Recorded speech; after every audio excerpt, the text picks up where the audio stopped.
All right, good evening. We're calling the meeting to order. Start off with the roll call, please. Ms. Valdeo. Louis Castro. Present. Lori Gattuso. Present. Jean Lieb. Present. Jessica Moran. Anthony Pereira. Present. Marlene Smith. Present. Dana Valadeo is here. All right, we have a quorum. We're ready to go. We're going to start off with our facilities bond measure study session. So, Dr. Vala, do you have anything that you wanted to say to introduce anybody, or? We have our team here that's been working with the board before I had the privilege of working with the board, and they will be here to share some of the communications that they have had with the community, what they have learned from the various surveys, and to provide us some information so that the board can make an educated decision as far as what is the best for the district as far as next steps. All right. Welcome. Glad you're here. Thank you. Jumping right in then. Go right ahead. All right, I'm Amanda Clifford. I'm with Clifford Moss, one part of your team, but we've been doing the communications. And so we're going to take you through kind of a presentation on a lot of the work we've been doing, and then also go into the resolution. And I've got your legal counsel here. I'll let him introduce himself. Hi, everyone. Good evening, board members, Dr. Vala. My name is Daniel Maruccia. I'm a partner with Lozano Smith. It's been a woefully long time since I have been here personally in front of the board. I think probably the last time was in 2018, at the last time that the board ordered a bond measure election. So it's a pleasure to be here, and happy to answer any kind of questions and help guide a conversation with you about Prop 39 and the bond measure that's being proposed. And just so everybody knows, on the screen, it says your name is Amanda Clifford, and you're not Amanda Clifford. I am not. Okay. Amanda Clifford. I am. And then I think we have Jason here as well from Fieldman Rollup. I don't know if he can be seen or heard, but. Yes, good evening, everyone. I'm Jason Shaw with Fieldman Rollup, and we serve as the district's municipal advisor. Thank you for letting me be here. So we've all got a piece of the presentation that we'll take you through tonight, but please don't hesitate to interrupt us. As Dan said, we want this to be interactive and answer any questions you have. No action is happening tonight. This is just informational, so you can be as up to speed when you choose to make a decision leading to a potential bond election. So let me jump right in. Your facilities improvement journey is guiding the Los Banos Unified School District leaders to making a decision. But again, this is not a decision night. This is just to provide you as much information about the communication that's been done and where we're at today. Just to kind of give you an overview of kind of how this communication work and how this process goes, we put together a little timeline. You started with your feasibility back with True North, and I think it was February. So that feasibility said you had a chance for success, that your community would support a bond measure. From there, Clifford Moss, myself, were brought on to share that information with your community and have a two-way conversation. And then today we're kind of in that final preparation of, again, bringing back that information to you, going over the legal components with you. So if you have any questions on all of that, ahead of making a final decision before the filing deadline, there's a recommended filing deadline from your county of July 24th, but there's a legal state filing deadline of August 7th, ahead of that November 3rd, 2026 election. Just as a refresher and reminder, the science, so you did that initial polling, your community at 55.4% support in that final test. That's basically after a full campaign environment, both positive and negative messaging. So you were right there at the level you need to be at. You need 55% to pass a Prop 39 bond measure. This was at a $45 per $100,000 rate. You'll note when we go through this, we've actually reduced that. There was some tax sensitivity, so you've been listening to your community, and we're coming back with a package that reflects that in this process. But the polling opinion research really helped us on the communication side understand that what the tax rate was, or the sensitivities, specific priorities, what we needed to make sure we provided your community with information, what messaging and outreach they needed, timing on all of this. And so that's a big part of the process that we've gone through over the last few months. So jumping right into those communication updates, our goals were fairly simple. Tell your Los Banos story of need.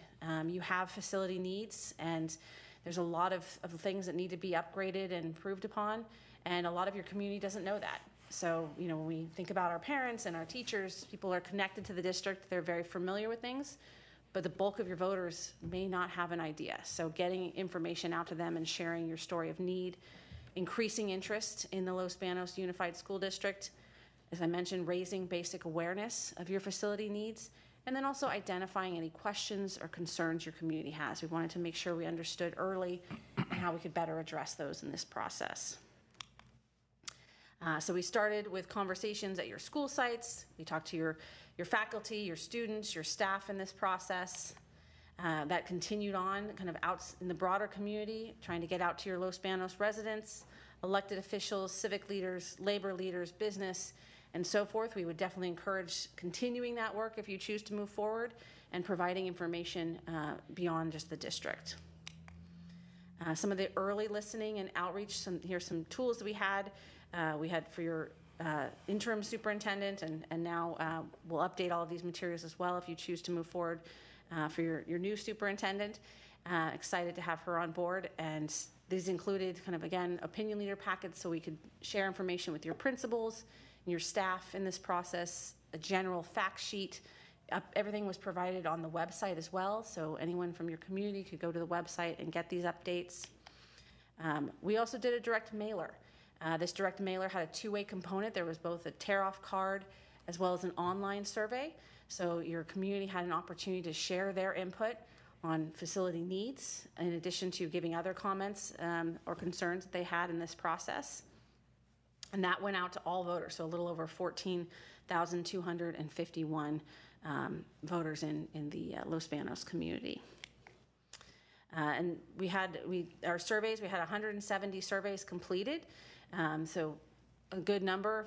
I know it sounds like a very little, but it's actually a good number in a survey like this. This is not the scientific one. And it also means that, when people are angry, we see a lot of things come back. When they're feeling very positive, we see less. But overwhelmingly, these were actually very positive comments and very reflective of your need and sharing input. So this is just giving you an idea of kind of what we saw or heard back from your community, very much in alignment with what polling told us. So this is the number of first place votes, repair and replace. And actually, I think on the next slide, because I can't read that small writing, it's all written out. So number one, repair and replace your infrastructure. That included deteriorating roofs, plumbing, gas lines, sewer lines, electrical systems. Anytime you open up an old building, these things become an issue. So even though they might be functioning now, they do become a problem later on. Upgrade your older schools. Keep technology up to date. Again, all that instructional technology. And then creating modern classrooms, multi-use spaces for hands-on science, instruction and learning by doing. And there also was an other category. And here are some of the things we had heard in that. Again, reoccurring messages included facilities and maintenance upgrades, student and staff safety, academic program improvements, operational resource needs. Some of this can be handled with the bond, other things cannot. And we shared all of this with your district team as well, so they could answer some of those questions. But the good news is it also helps us know that if there's frequently asked questions that we're seeing, we can address them better so people don't get confused as to what a bond can actually fund versus what you cannot do with it. And then community and administrative involvement. So a lot of good information, but overwhelmingly it was about your facilities and an understanding of the need that existed. We also had an online component, digital, and that again, yeah. Looking at the graphic here, schools is the largest. Mm-hmm. So is that? Yes. So I don't see it listed anywhere, but is that something that? Yeah, that had to do with kind of the facilities, like update your schools, upgrade your school facilities. Okay. That was so schools was mentioned a lot in reference to facility needs. And so we saw that, or I support our local schools and our facilities, and so that's why you see that in the biggest, or students kind of being right there next. Again, we want to see our students go to schools and facilities that are, up to date and quality.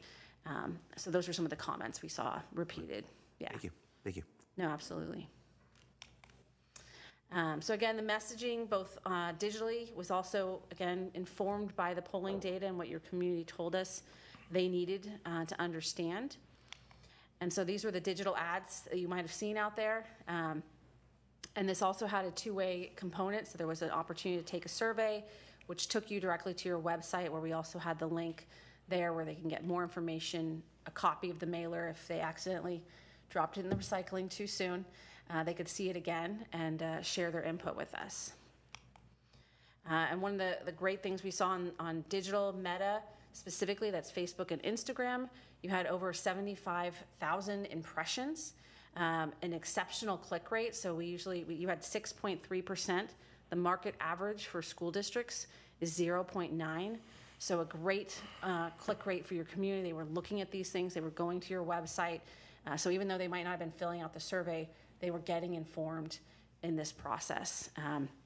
We also had a lot of reactions and shares, over almost 13,000 in the engagement. So again, really great participation from your community in this process.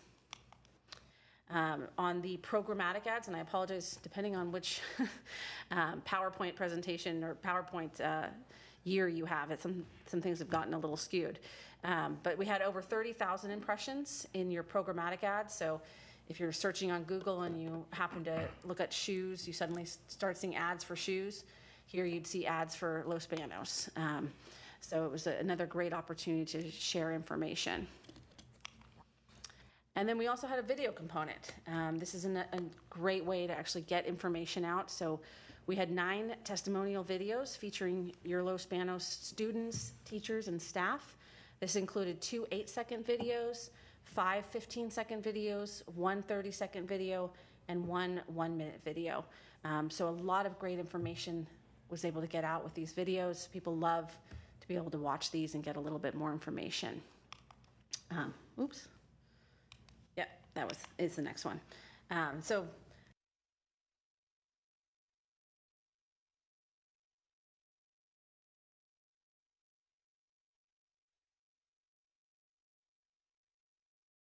we were deciding to move forward, and here's what based our decision. But that is what we've done to date on the communication side. Questions on that before I kind of jump into the next step? Or anything you'd like me to go deeper into?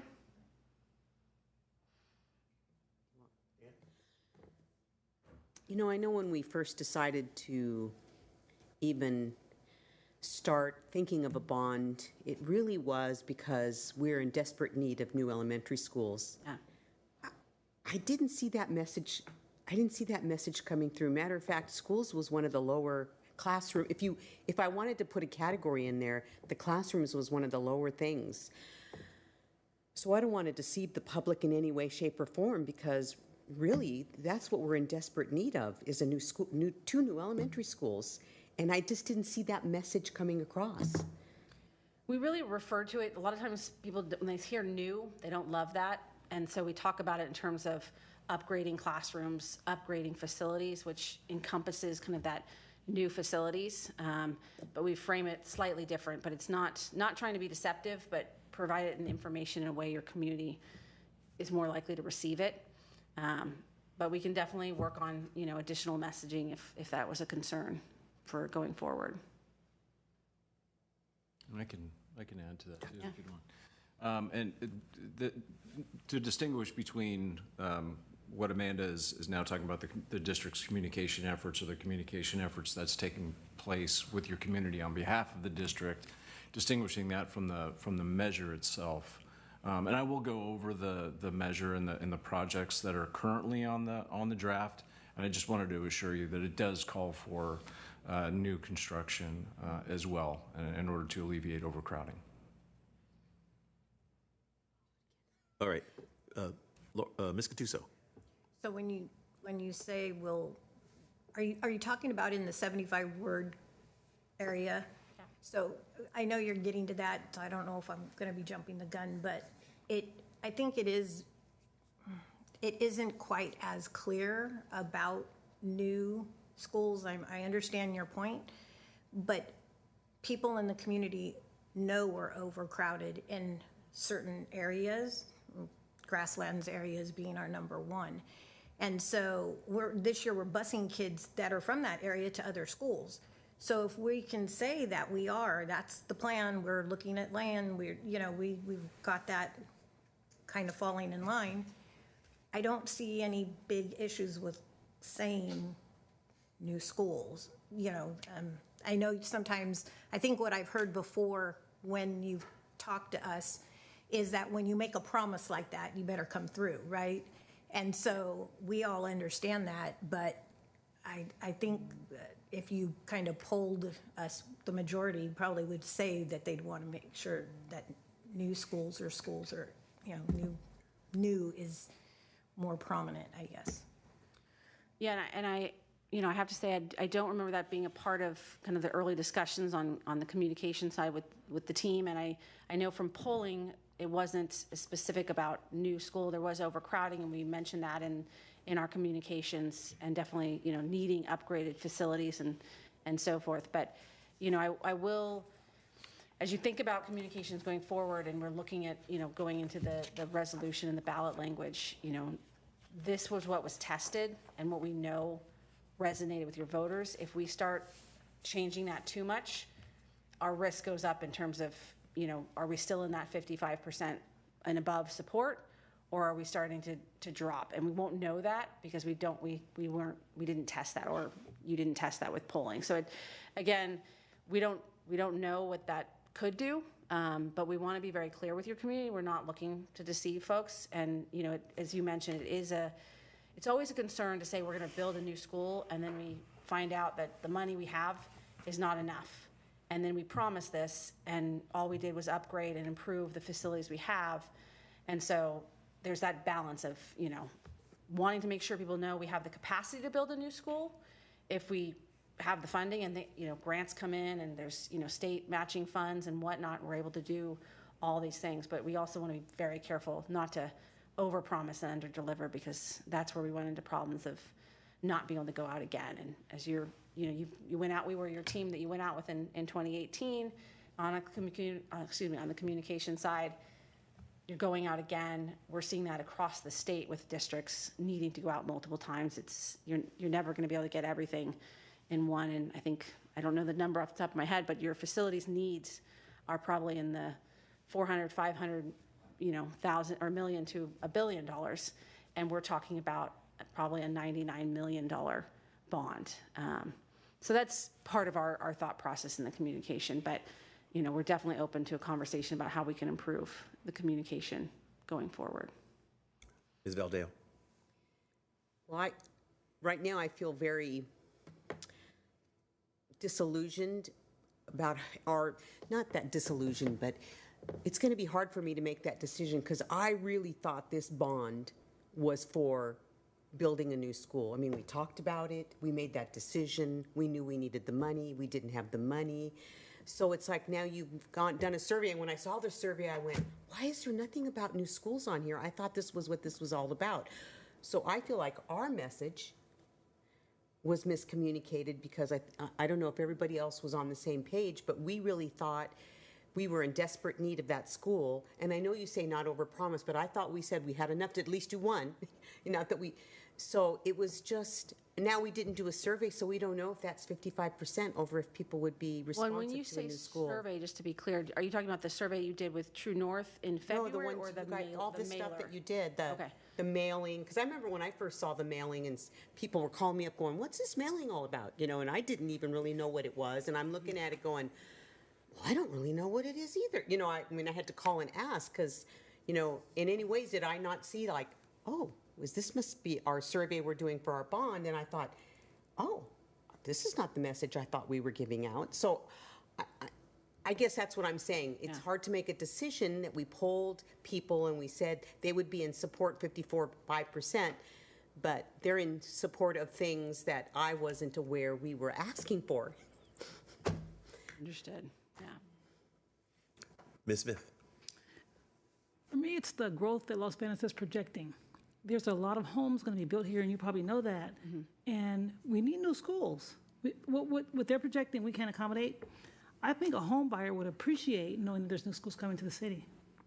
I'm not asking you to change your wording, but I think that would have been good wording because people are looking for new.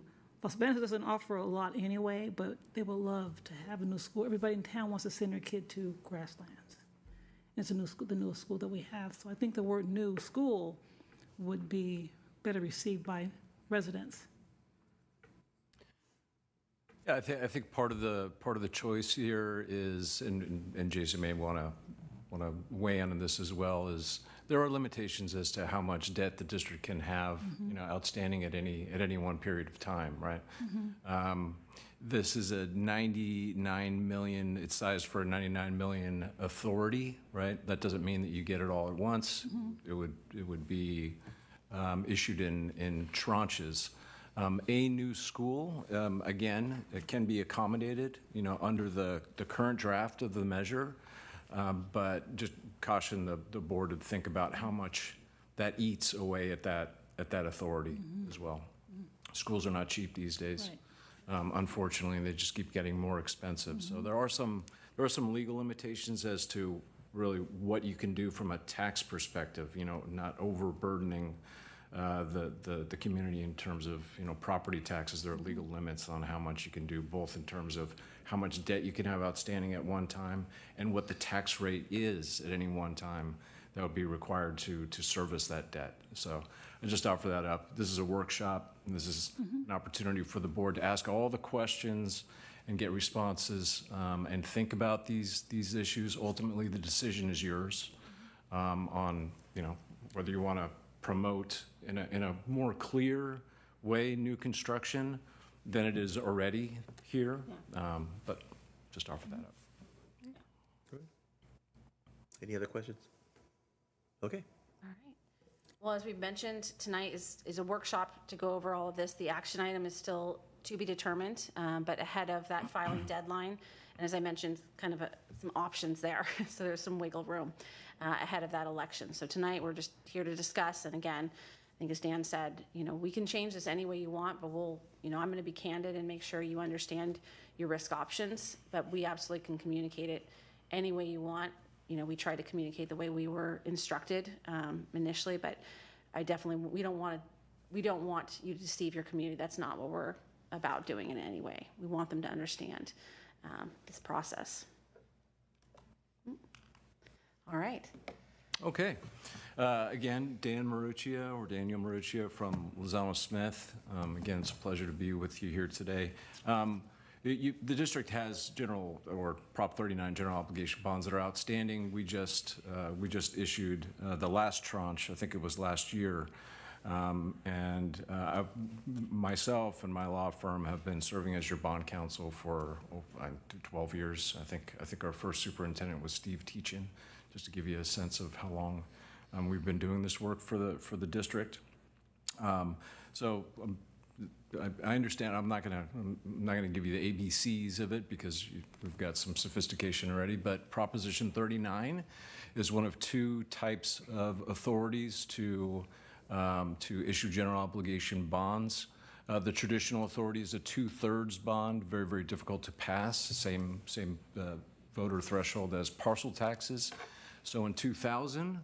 By statewide initiative, the voters of the state of California passed Prop 39, which lowered that voter threshold to 55%, giving the school district and school districts all over the state the opportunity to ask their voters for authority to issue debt in the form of general obligation bonds. General obligation bonds exclusively finance construction, reconstruction, modernization, school facilities, right? It is not for operating expenses. It is not for salaries. General obligation bonds are paid back with property taxes, ad valorem property taxes. It's not a set amount. It's an amount that is tied to the value of the property as that is assessed year after year. When we get there, the board will have to adopt a resolution ordering the election by a 2/3 vote of the board. So for you, that means 5 yes votes, right? I understand most school districts, most boards like to take off July. Here we are in July, and here you are too. But so keep that in mind. We'll need at least five yes votes on that if the board intends to order the election. This can only be done at a statewide election. Why that's important, a Prop 39 bond that is. Why that's important is that if the board does not order an election for November, then it waits until 2028. So this is that opportunity until, that would be a presidential election until March of 2028. And as you've heard a few times already, the county deadline, or the county has requested submission of the resolution by July 24th, but the real deadline, the statutory deadline, is August 7th. So anytime between now and then, and we have our 5 votes, we can submit that in a timely way. Okay. Now, the trade-off, the traditional authority versus the Prop 39 authority trade-off, where you get the lower vote threshold, is that the voters baked in some additional accountability measures, which were not a part of the traditional authority. The first, and they all kind of work together too. The first of those that I'll mention, and then we'll talk about specifically as to the draft that we have, is a project list. You have to tell the voters what it is that you're authorized to spend bond proceeds on. And we'll talk a little bit more about that. Another one is annual audits done by an independent auditor every year. And then finally, the Citizens Oversight Committee, which you have, because this is not the first Prop 39 bond measure that you've had. And their job is to review and report on the faithful expenditure of bond funds or bond proceeds. They do not participate in deciding what project to fund or what project to do next or what the project should look like. They do not participate in the timing of when you're going to issue bonds. Their view is retrospective and is like an umpire. Did they throw a strike or did they throw a ball? But the did or past tense, I think, is the important thing here. It is not a prospective role that they have. It is a retrospective. Did they do it right or not? And what that process really looks like is the district provides the Bond Oversight Committee with the expenditures. The Bond Oversight Committee has the project list and the measure in front of it and matches it up. Was this something that was authorized under the measure? Is it in the project list or not? Balls and strikes. Let's go to the next one here. Okay, so a bit about the package itself, what the legal components are, what that looks like, and what you will ultimately perhaps be thinking about adopting when we bring this back to you for approval. The resolution itself, there's a recital section. It tells a story. It tells a story of the district's need, why we are bringing this to the voters for their approval. It also orders the election. It gives staff and consultants some authority to do all those things necessary, consistent with the resolution, to make sure that it is filed appropriately. And it has and requests that the county both canvass the election and place the full text of the measure in the ballot. The full text of the measure is also part of the resolution. It's the most important part. It's Exhibit A. So at this point, I kind of want to go through the project list. As it is right now, there are 11 bullets to it. There is no real good conventional wisdom as to more text, less text. The tension is always in drafting a project list, and then really in a measure, the tension is always between serving yourself today and serving yourself in the long run, right? These programs will, if we've got a 3-series, plan of issuance, we're talking about a bond program that will extend for 6 to 8 years. And if anybody remembers, just not even 10 years ago, how drastically things can change and facilities needs can change really overnight.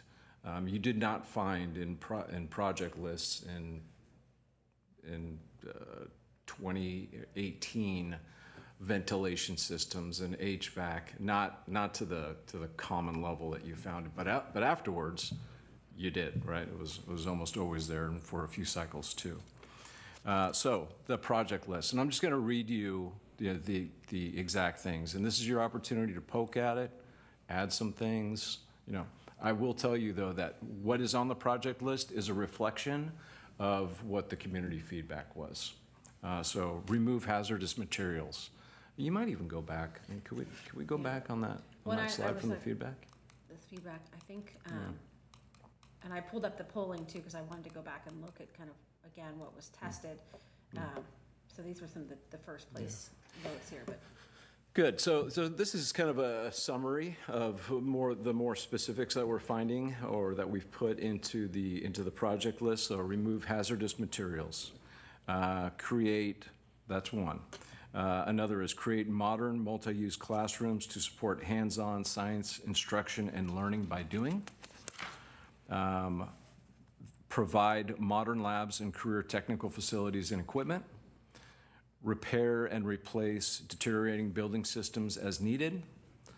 Upgrade older schools so they meet current health codes, building safety codes, and provide proper access for students with disabilities, access issues.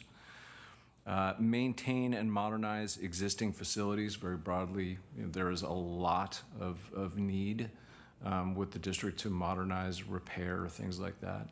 You don't have to specify each of the schools if you don't want. This will give you the tools and the authority to do modernization and repair at all of your existing facilities. Repair, replace deteriorating roofs, plumbing, gas lines, sewer lines, and electrical systems, the basic infrastructure of the facility. Construct a new elementary school to relieve overcrowding. Update technology infrastructure systems. That was a point for the feedback or from the feedback. Construct a new central kitchen, and finally repair or replace athletic facilities and playgrounds. One more comment before I kind of throw it to the board and see if there's any comments or feedback from the board, just to explain what a project list is. It describes the universe of your authority. So if a cost or a project is not on or embraced by the project list or the measure, then you cannot use bond funds for it, right? So we are writing the rules of the game right now, and it's a document that we are going to live with, and the community is going to hold us to if we are lucky at the ballot box, right? For as long as we are spending bond dollars. It's not a to-do list, though. Not everything, you're not promising to do everything on the project list, right? And there is no meaning or significance beyond perhaps readability or how you want to communicate it. There is no legal meaning or significance to the priority of things, unless you were to say that there was, like, these things must be done first before these things. But I've always recommended against that. The bond program can take too long. We can suffer too many changes, and then it really does take away the need for flexibility there. The resolution lays out in the measure as well, laid out all those accountability measures that we talked about, the project list, the bond oversight committee, the annual independent performance and financial audits, all baked in there. In addition, there is a tax rate statement, which is one of two places where we're telling the community what they can expect in terms of what the impact on their tax bill is going to be. The tax rate statement gives a couple different benchmarks. What's the average estimated or anticipated tax rate per 100,000 of AV? What is the average? So highest and average. The other place where we're going to find those kind of disclosures is in the 75-word statement, right? And we'll get to that in just a minute. And the tax rate statement is not a part of this. It's a separate document, but it's also filed with the county. So I'm going to pause there and see if folks would like to entertain a discussion about the project list. Mr. Pereira? Yes. My question is that project list in a specific order? No, there is no legal significance to the order in which the projects find themselves in the measure. And the reason I ask is kind of sounds like I'm hearing, I think they would like to have that new school as maybe the first item on the project list, only because that's what we're kind of talking about. Yes. And I'm hearing it, but I'm not saying it's what everybody else is agreeing to or thinking about, but I thought I'd throw that out and get some feedback from everybody here. And I would just add, I was pulled up your polling, and unfortunately, we were not a part of the polling that happened before we were brought on. And nowhere on here did you unfortunately test new elementary schools. So I don't know what happened in that conversation and why those things were not prioritized in your early testing. And I know all the leadership has changed, at the district level. So there's, I think there might have been a miscommunication on what the district's priorities were when you did some of that early polling. They did test, construct additional classrooms and school facilities.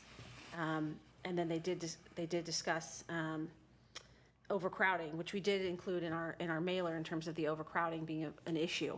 But unfortunately, construct additional classrooms and school facilities ranked 1, 2, 3, 4, 5, 6, 7, 8, eighth out of your list of probably 10 things. And again, this is, I'm giving you what your community is ranking, and it's right now in the repair and renovate world and not so much in the new. So, you guys, again, you're in control and get to make the final decision. My job is just to give you all the information. But I do have concerns when I say, put new at the very front end, because your community is not screaming new right now. Even though what you need is new schools.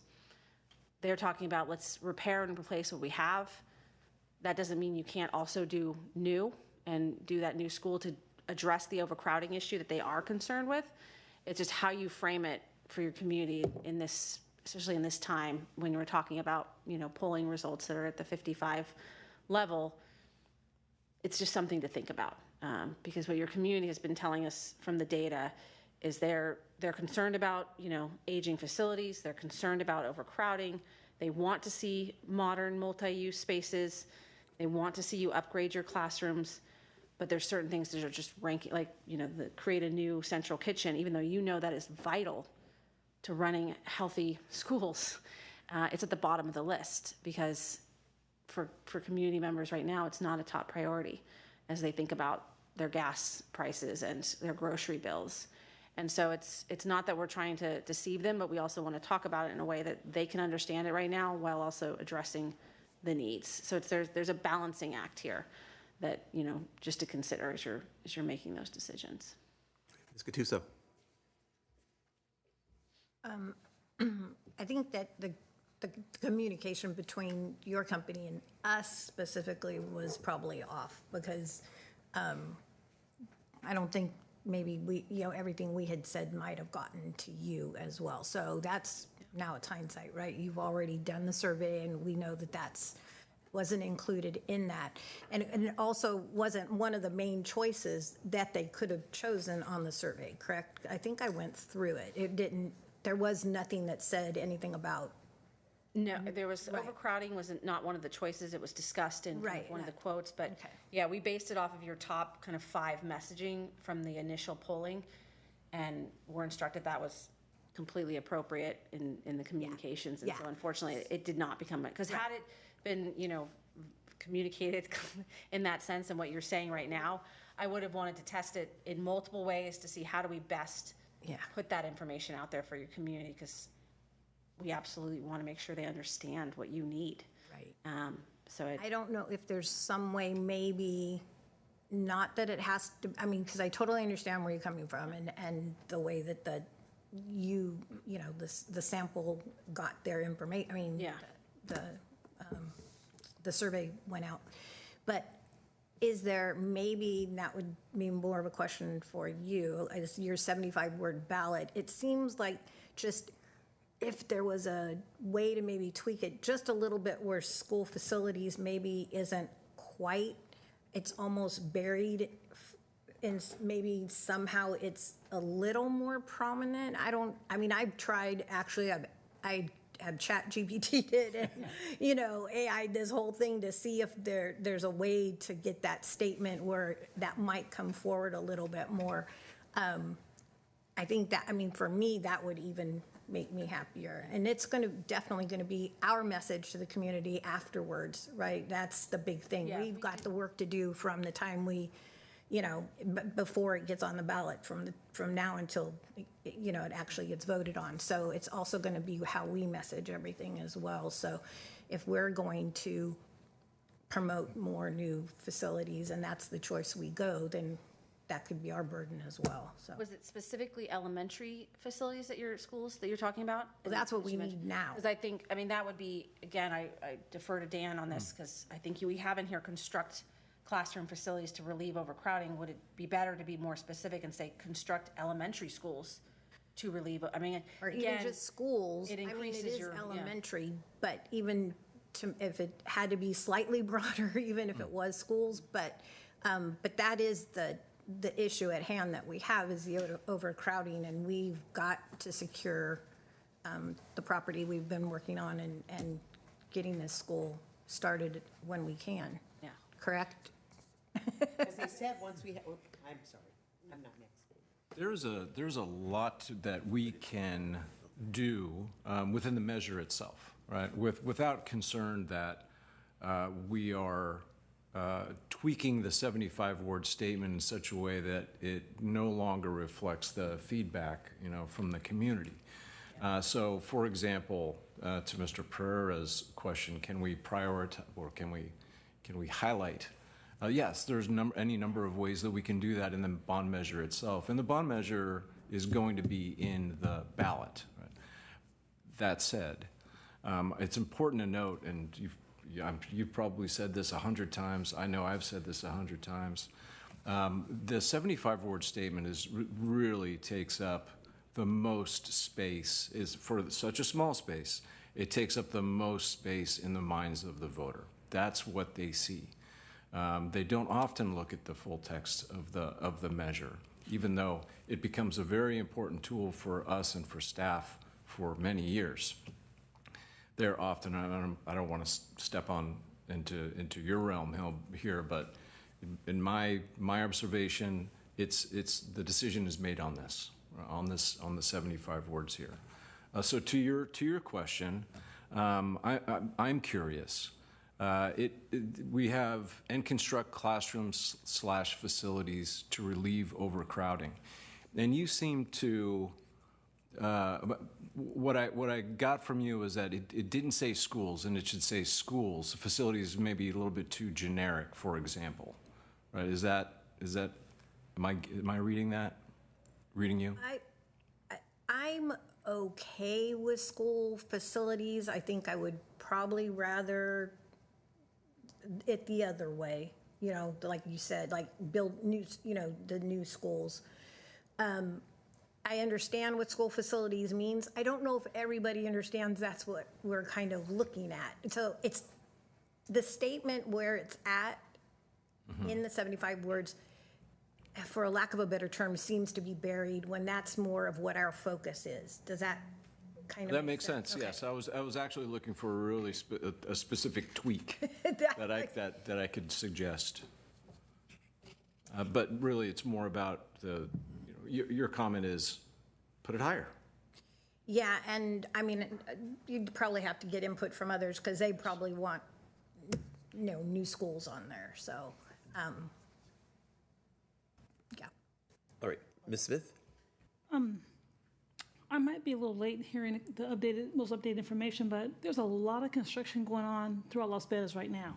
There's a lot of I think there's small projects going on, but I don't know what they are. And I'm just wondering, do we know what's been done so far in these projects that's been put forth over the last couple months or so?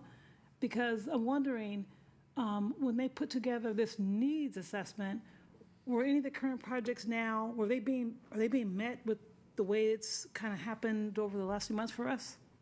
I mean, how current is our needs list?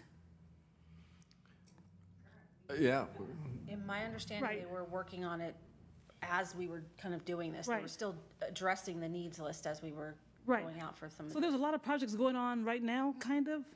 Are they a There are part of that over- needs list? There are over 4,000 new new residences being proposed in the next 10 years. Right, So obviously, they're all in different phases right. of development. So as far as that need that you spoke to earlier, and some are closer to completion, Right. and we do have families moving in Right. with children, and some are further out, but that's why throughout this process, we've been working closely with the city as well to make sure that Right. we stay on top of whatever changes that there might Right, be. right. I was speaking more of the projects that are happening on the campuses right now. yeah, yes. We'll get a report tonight on that, okay. So that would alleviate some of my concerns, 'cause I'm thinking, gosh, we're getting this program started. What's been done? I don't really know what's been done, Yes. we'll find out tonight. Yes, yeah. The project list is informed not just by, Right. what the kind of feedback that we're getting from the community. General obligation bonds should never happen just in a vacuum, right?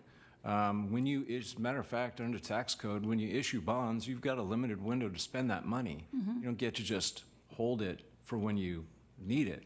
So a good bond program, and this is thoughtfully prepared. Not only what does the community want to see, what do we need, right? So those questions have been asked and answered and are reflected in, the project list. Then another concern I have is that we're a bedroom community. I'm just hoping the bedroom community folks had an opportunity to respond to that survey, because it was a low number, it was a low turnout, and 1,700 response. It's a little bit low. And I want to be really cautious when we're talking about the survey, because there's the mailer that we did is not a scientific survey. That is just outreach, and that went to every voter, and we were not expecting a scientific, it was based on your scientific survey that was done in February by True North Research. Right. That is your scientific survey. All the projects that were incorporated in that, I heard listed in the project list, whether they ranked high or low, they're included. Because we want to make sure you have the flexibility to do those projects. That survey, and again, I won't speak for Tim at True North specifically, but I know that when I look at these results, when they go out to your community, and it gives you a 95% confidence rate that if it had gone to everyone, you'd receive those same results within that margin of error. I think it was 5%, 4%. So that's the one that really gives you the indication when we talk about what are your community's priorities, and that's what we based our messaging off of. But that is the scientific survey that gives you the data of who's going to vote in this election and what their priorities were. And then we try to use that data to then go out to your whole community. But our survey, the two-way survey we do is not, we call it a survey, but it's not a scientific, results kind of trying to update anything. It's just an opportunity to have that two-way conversation with your community. Okay, thank you. Lieb. Yes. The presentation that we were given, I don't see a project list in there. Was that project list omitted on purpose, or? No, the resolution has the project list. What I have in front of me is a draft. The resolution will be brought to the board, full text of the measure, and the project list itself. But no, it's not reflected in the PowerPoint. And there's 11 items on the project list. There are 11 bullets on the project list, yes. And I understand what you're saying about we don't have to do all of them. We put it out there and say, these are the items, and then it's up to us to decide which ones we want to do.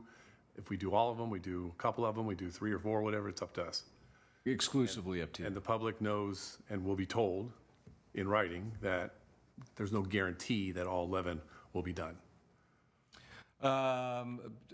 That is not a typical, it's not a, well, Yes, I think it is a good idea, certainly, to make sure that the voters understand what a bond measure is and what a project list is. There's a lot of misinformation about bond measures, and sometimes the misinformation comes outside of the boardroom and certainly off the four corners of the paper too, where, for example, Bond Oversight Committee members, just as an example, have an idea that they do participate in decision-making or make recommendations to the governing board as to what the next project is or put together a priority list.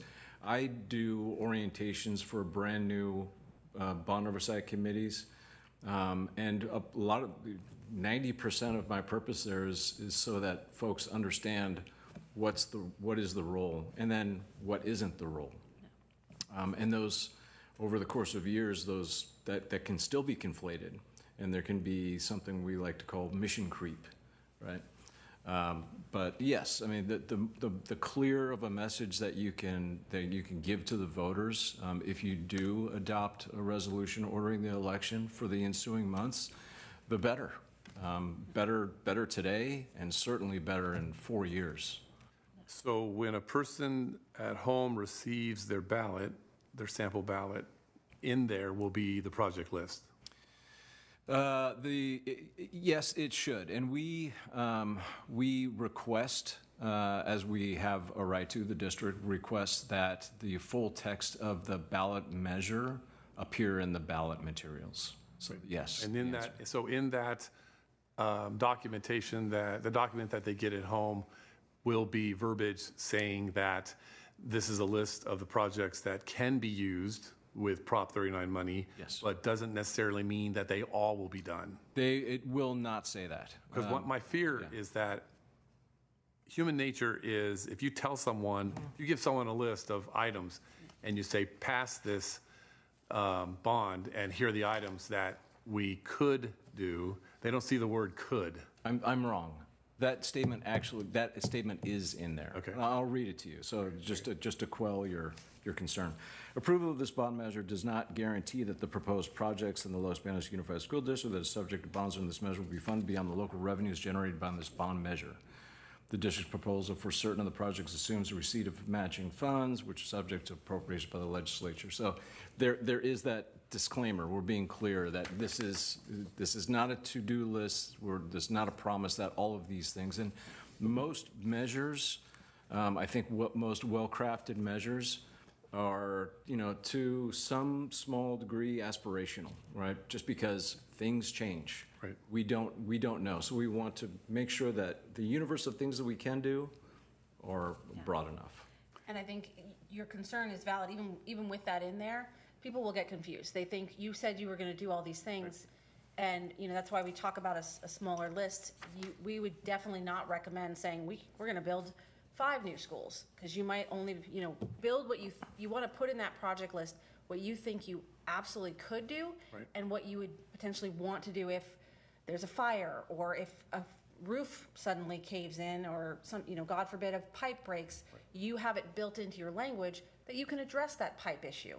If you don't build that in, I've had, it wasn't one of our measures, but I've heard the horror story, and I'm sure Dan's heard it. So they built a whole new stadium and they didn't put light bulbs, and so they couldn't use the bond funds to put light bulbs in. They had to go find out. And I'm sure they found other funding to do it, but it's that simple. Of if you don't include it, you can't use it for that, but you don't want to over.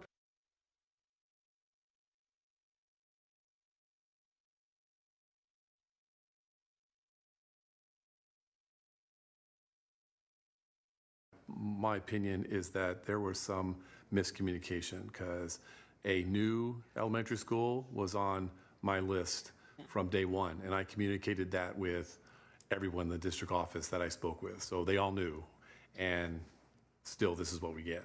So I would think that, my opinion is that the proposed ballot question, the draft, could say, in order to construct a new elementary school, as well as repair and upgrade aging classrooms. Because what I'm hearing from you is that if you put it on your list, you can do it. If you don't put it on your list, you can't do it. So if we let the public know that it's on our list and we would like to build a new elementary school to relieve overcrowding, then we can do it. And if it's not there, we can't. And I understand the polling and I understand the priorities that people are going to read when they read the first thing on this draft. But I know what Dr. Bala just said is very true. I mean, there are hundreds of homes that are going to be built, some of which are started right now, and the ground is set up for more homes. It's already been approved. They just put in the sewer line last month. So we're going to see new home construction going in very soon up at North Point. There's over 500 homes going in there. And that's right next to our existing newest school, Grasslands. There's no place for those kids to go. They'll have to be bused somewhere. So yeah, having a proposed location for a new school in that area of town will help relieve some of the stress of these new homes. And the public knows that. And I think they want to see the board act upon getting us new facilities. Yeah, and I just want to clarify, and I apologize if I'm beating a dead horse on this. You discussed want to make sure that it's there, and I just want to define the there, right? The 75-word statement is not your project list, right? Right. It's a summary. Right. So the 75-word statement is not where we go to determine what your authority is or what project you can spend the money on. That's in the project. Right. So, But the draft proposed ballot question is part of that. it is part list. of, it is absolutely part of it. Okay. And when answering questions, may I use bond funds for this? The first place that I look is the project list, but that's not the only place that I look, right? If it's embraced in the measure, if I can grab some intent of the voters because the voters approved the measure on the basis of the full measure and all of the ballot materials. Got it. So I just wanted to clarify thank you. that. Thank you. So ultimately, really, the discussion is about presentation, not so much about legal authority, and how is that presentation being made to the voters. So I think the feedback that we're getting is, from some of the members at least, is more of a highlight of new construction of an elementary school. Okay. Any other questions? All right, let's continue. Okay. I think this is Jason's piece here. Yeah.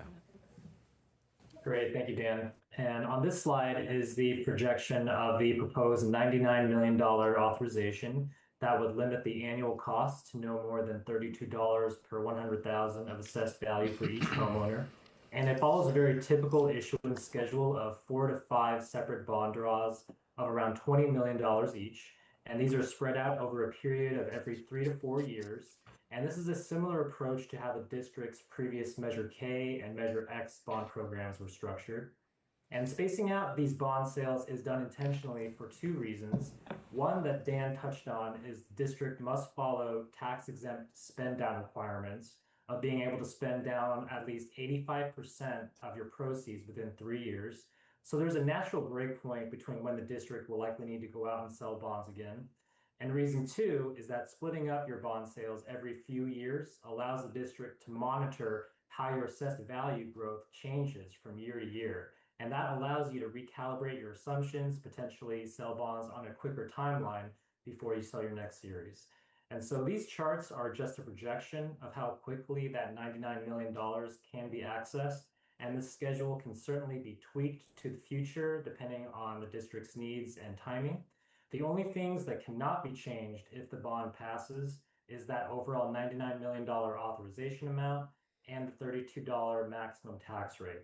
And as Amanda mentioned, the team took a number of factors into consideration when selecting this number, given the tax rate sensitivity in the poll. But based on the median assessed value of a Los Banos USD homeowner, which is about $306,000, a $32 tax rate equates to an annual cost that is just under $100 per year for the median homeowner should this bond pass. Any questions on this slide before I hand it back to Amanda? Well, I'll put the slide up here. Hang on. Here comes the slide. There we go.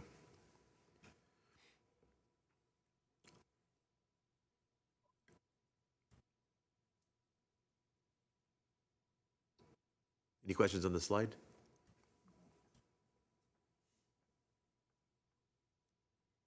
So Jason, this is what you basically just talked about?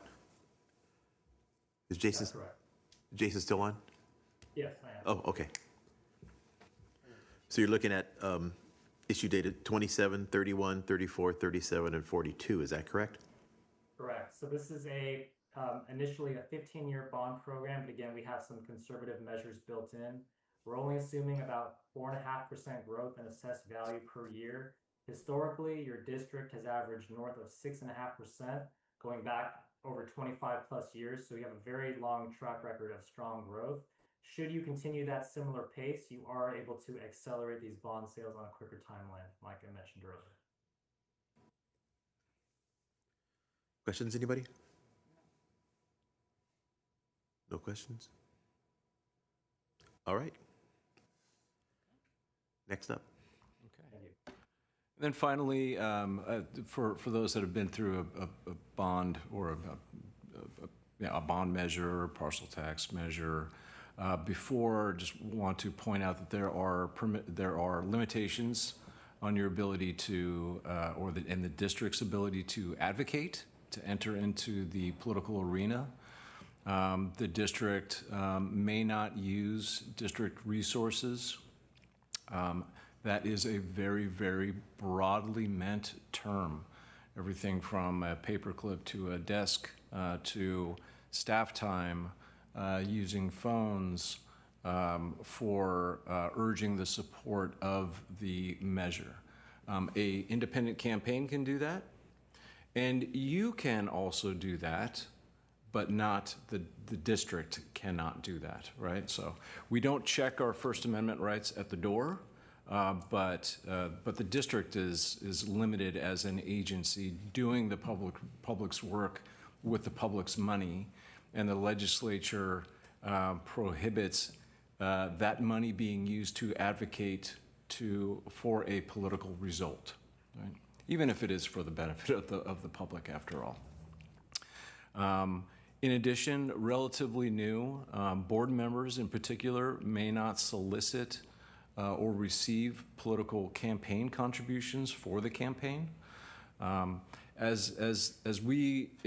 If you were to order the election, what typically happens is that some of the communication pieces that Amanda would propose would come to me for review to make sure that it meets the legal standard and does not go beyond it. What that legal standard is that you can and still have an appropriate role in providing information and informing your public, right, about all things, including the effects of a bond measure that is being proposed, both good and bad, right? So the good is this is what it's going to do. The bad, if it's bad, is this is what it's going to cost, right? So fair, impartial, informative information that is meant to inform the public so that it can make a reasonable decision when it gets to the ballot box. Any questions about that? Yep, hang on. There you go, you're on. On that slide, the prior slide that you showed us with the slide. So with this slide, it looks like you can pull money out. What do you call it, troves? Tranche. Tranche, okay, pull in tranche. Issuance, tranche. Right, so if we pulled out some money, I guess we'll start with A, and that money's used for some facility updates, okay? 3031 comes, and we do it again. I'm just wondering if we would use all those funds or too many funds doing that, and we couldn't purchase a new school. Is 99, I guess, is it enough money to do all this work that we want to do and build a new school? Well, there's part of the decision-making process that the board, has to make ultimately. Yeah. If we get the bond measure passed, you can do a number of things, pursuant to the project list. One of them is a new elementary school, but a new elementary school would very likely have you compress, some of these. You're also hopefully going to be looking to the state for participation through the SFP, right? which for a new school is a 50-50, but don't know what your eligibility is right now, right? I would assume that you have it, but that's a process to go through and an application process with OPSC as well. So, what I think, and I don't want to speak for Jason, Jason should jump in here, but this approach can be changed over time. As a matter of fact, he said that if AV grows beyond what the expectations are, that means you can access the money quicker, right? That is correct. Okay. So, for example, Series A, we were projecting 20 million. If the district wanted to change that to 25 or 30 million, that would just result in those dark blue bars getting a little bit higher starting in year 2032 as a result of the increased borrowing. So it does affect the rest of the program, but you do have that flexibility to change certainly this amount for Series A. And some of this also, the district will not have any control over, right? Where the tax base is directly a function of what the residential real estate market is doing, which is a function of what, you could argue what global markets are doing. So when the residential real estate crisis happened in 2008, there were plenty of measures that were unusable because they were passed before then and were based on projections that just fell apart because of completely unanticipated at that time things that were going to happen in the future, right? So, and that works both ways, right? So you do very well, you access the money quicker, or in a quicker timeline than this is, and if it goes the other way, then the opposite is true. Mr. Lieb. Can you go to the next slide? I have a question. The last slide, yeah. Yes. So can you give me a hypothetical, because I'm just kind of curious, you were talking about board members can't advocate or give me a hypothetical of the solicitation of what that would look like. Sure. A solicitation? Yes. Sure. So if you we recommend that no board members, this is as a result of something called the Levine Act, which as of a couple of years ago was only applied to school districts. Prior to that, it applied to state administrative employees. But now the Levine Act which is a pay-to-play prohibition, prohibits board members and officers, right? But the word officer doesn't mean everyone that is an employee of a school district from accepting, directing, or soliciting campaign contributions. So campaign contributions, a contribution that would go to the independent campaign that is not run by the school district, right, in support of this measure. And that is just not something that school districts do. School districts never run campaigns. They may not run campaigns because that would be a violation of 7054.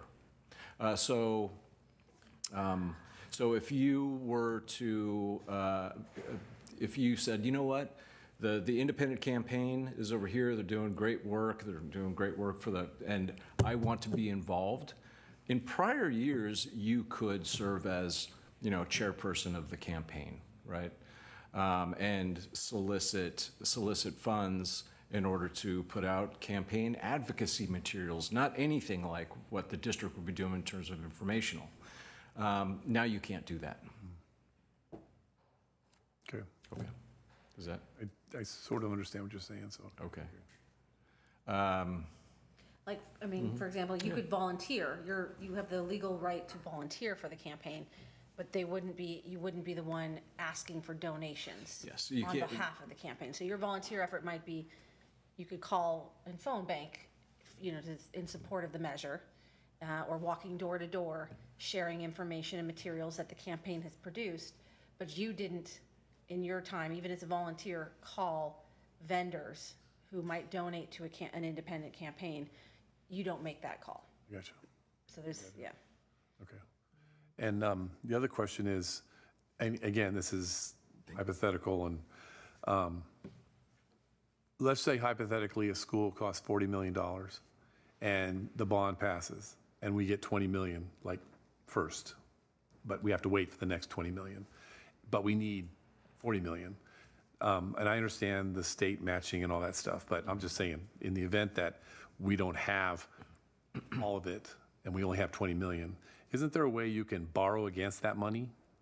Yeah, you could do a bond anticipation note as well. So it's just a. Is that a common practice in school districts? They happen, but if you've got, yes, it is common. I've served as bond counsel on plenty of bond anticipation notes. Okay. It's a good conversation to have with your financial advisor as to whether or not that makes good financial sense. Right. But as a lawyer, yes, I mean it happens. You do that when you can't yet access that next tranche, right? But you really need to. Right. Understanding that if you do that, you're paying additional interest on that loan that you're. And cost of issuance fees too, from your financial advisor, your bond counsel as well. So if you can avoid it with good planning and thinking in advance, you're best doing that. Okay. And the district did issue historically a previous bond anticipation note back in 2013 with its Measure K, and thankfully with the district's very strong growth, that plan worked out very well. You were able to repay that and still keep tax rates below what you promised voters for 2008. Okay. Another approach you could do also is instead of selling 20 million for Series A, you could look at issuing 40 million, just with the knowledge that when you're issuing such a large amount up front, you were likely locked out of your program from issuing another series of bonds for a few more years than you were issuing. Gotcha. Thank you. All right. We have our work cut out for us, so we'll be having a special meeting before the 24th to make a decision on this. Any other final questions before we wrap it up? Thank you all very much. Thank Appreciate you being here. Pleasure being here. Answering all of our questions.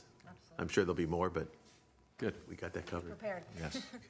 Thank you very much. Thank you. Thank you. Thank you. Thank you, Jason.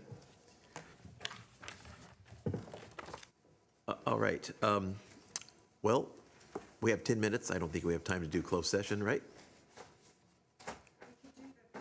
First time? You want to do a quick closed session? And then we'll have a bathroom break. Yeah, we can do that in the bathroom break. All right, we're going to go into closed session, and then we will be back soon as 7 or shortly thereafter.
All right, good evening.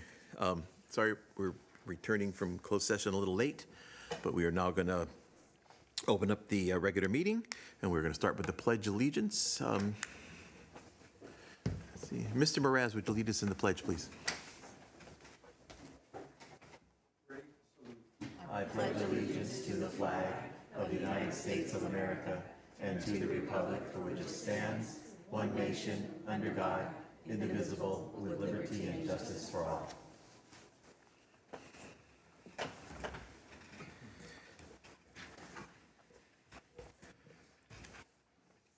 Next up is the approval of the agenda. I have a couple things that I have.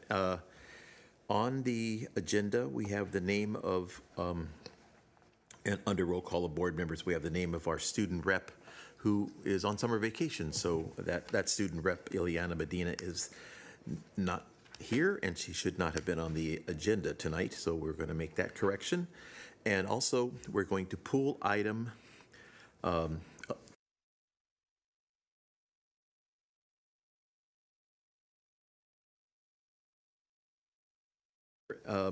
item F, request for board approval of comprehensive safety plans. We're going to pull that for a future meeting. Dr. Vala, any other changes to the agenda? No other changes. All right. With that, I need a motion to approve the agenda as amended. I'll second. We got a motion by Member Smith, seconded by Member Valadeo, to approve the agenda as amended. All those in favor? Aye. Opposed? It's carried unanimously. Public presentations. If there's anybody that has anything they would like to have on our future agenda, they may do so by submitting that request to the superintendent at least 2 weeks prior to a regularly scheduled board meeting. If that item is within our purview, it will be considered for a future agenda. If there is anybody here tonight, this is public comments on agenda items. If there's anybody here tonight that wishes to address the board on any item that is on tonight's agenda, you may do so when that item comes up before us. Please approach the podium. We asked if you would please state your name. It's not a requirement, but if you please state your name, and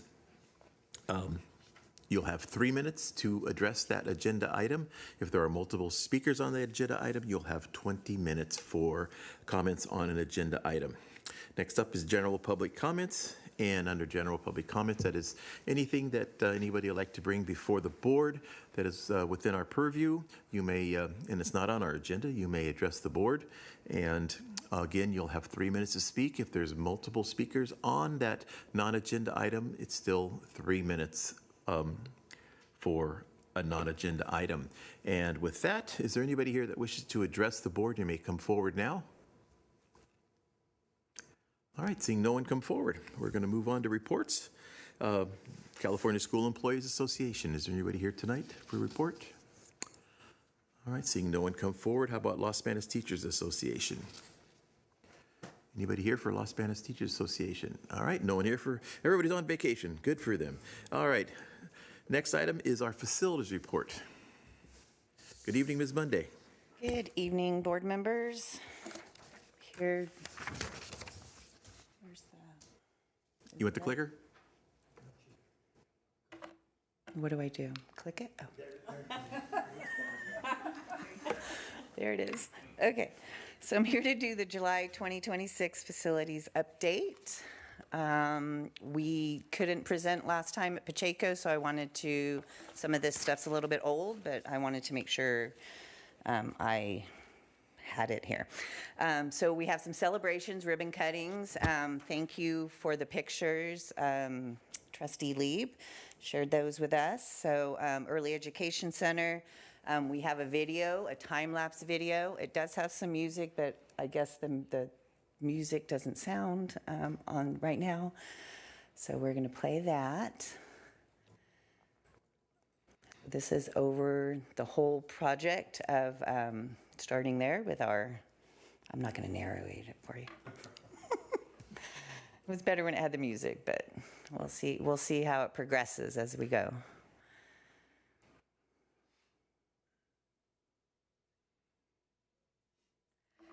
Hey Garth, there is a speed Can we put it one little faster?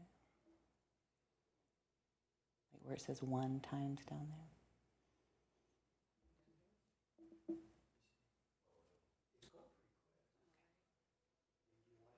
No, it's fine.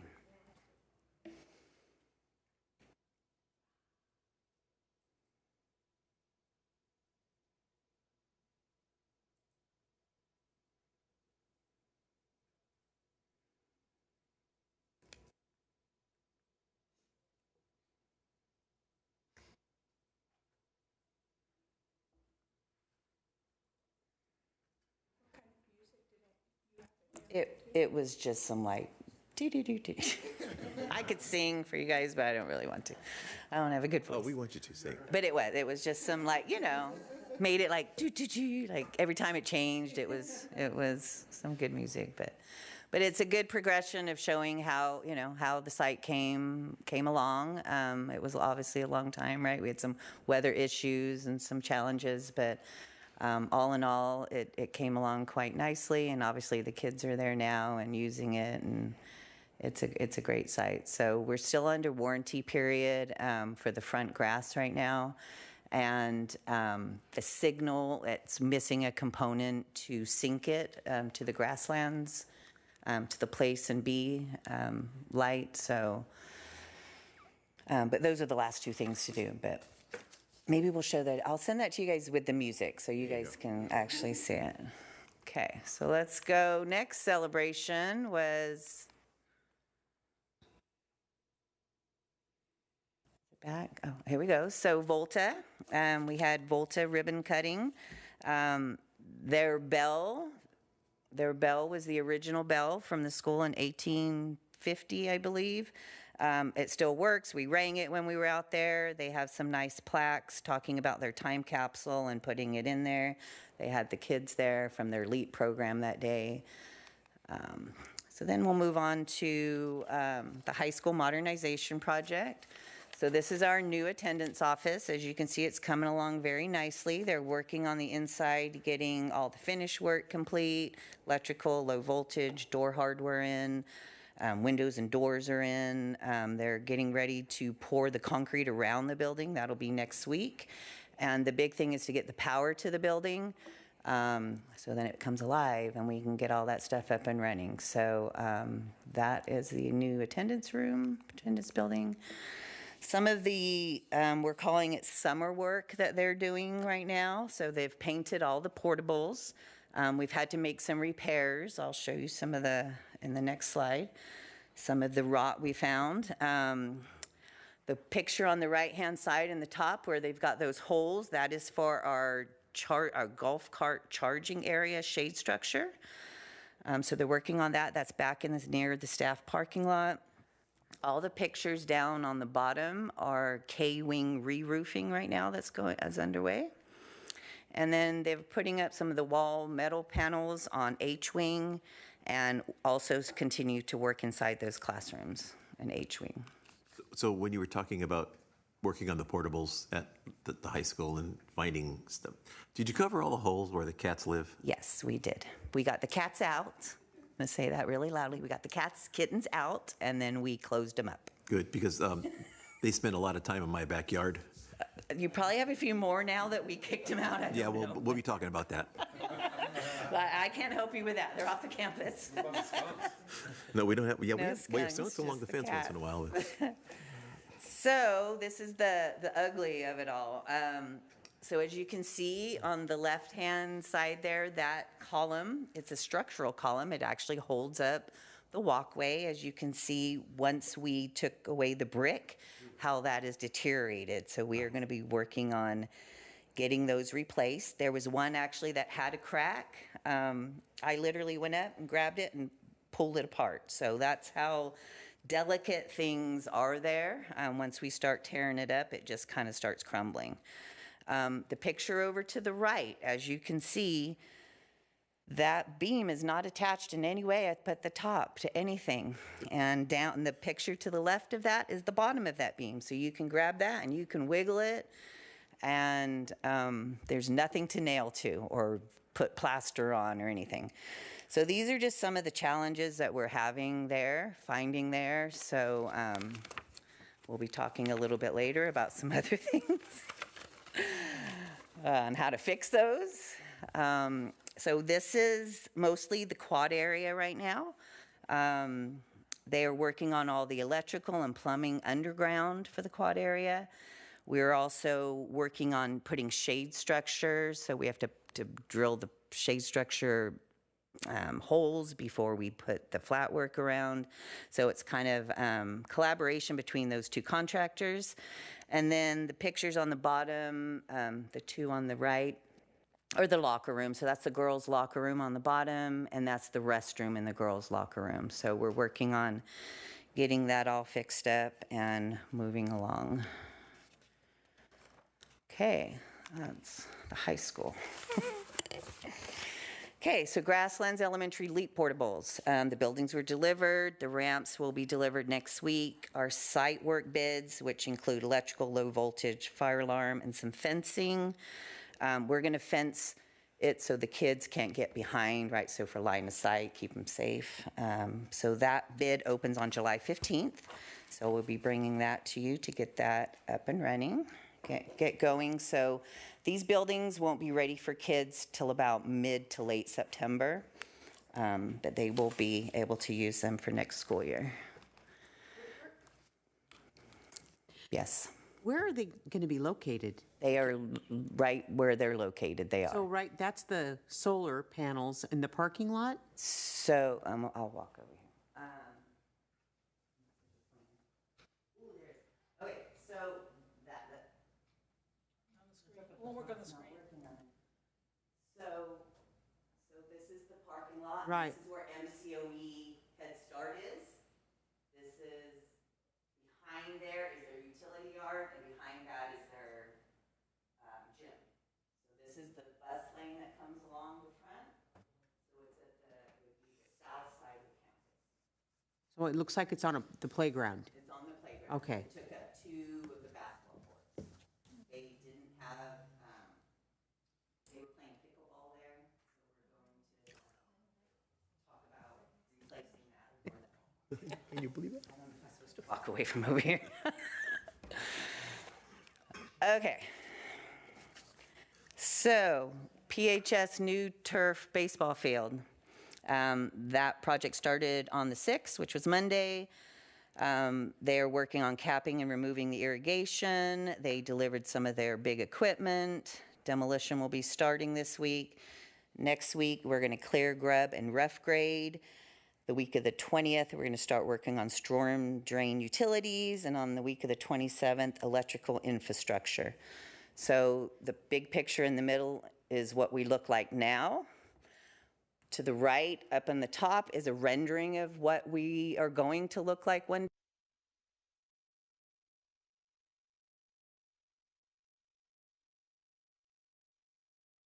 Will look like one day, so. Okay. All right. Other projects, Lofton Phase 3, we're still with DSA. We're working on reverse engineering that old closed out project that wasn't properly closed out previously. I don't have an ETA on that. They're still working on it, but he could not give me a good date that he felt comfortable with, so they're still working on that. Family Resource Center, bids will open on the 30th. And then Grasslands Elementary, new special education building, our bids open for the building only on July 15th. We conducted the bid walk on, for the Family Resource Center, we'll be doing the bid walk on Tuesday, opening bids the 30th. For Grasslands new special education building, bids open the 15th. And then we'll be incorporating those into our plans, submitting the whole plan to DSA. Then we'll have to bid out site work. And that is it. Any questions or comments? Mr. Lieb? Last slide that you showed concerning the Lofton Phase 3. So school starts August, first game's August 28th. Is there any conflicts with that versus using the field for football this year? No, so that project is the lighting and the sound system, which I believe they both We have lighting relatively and sound work. Yeah, currently. they It's both just- work. Okay, so the new lighting and new sound will go in. There's no date on when it's going to be worked on? I don't have a DSA plan approval date. So so I'm going to just summarize what happened. So previously, when we worked on the press box and the restrooms that are below the press box that are abandoned now, we never closed out that project. There's some notes in there about the bump out on the back of the press box, was never addressed, never properly approved through DSA. So we tried to tear it apart to figure out if we can get them to approve it the way it is. They've basically said no. So we have to re-engineer that, incorporate it into our plans, resubmit that to DSA. They'll approve it, and then we can go out to bid. On the press box and the bathrooms that we're no longer using? No, we just need to close that out. And you close it out by doing what? Mostly it's paperwork that wasn't turned in. Okay. There's no construction, in other words, has to be done.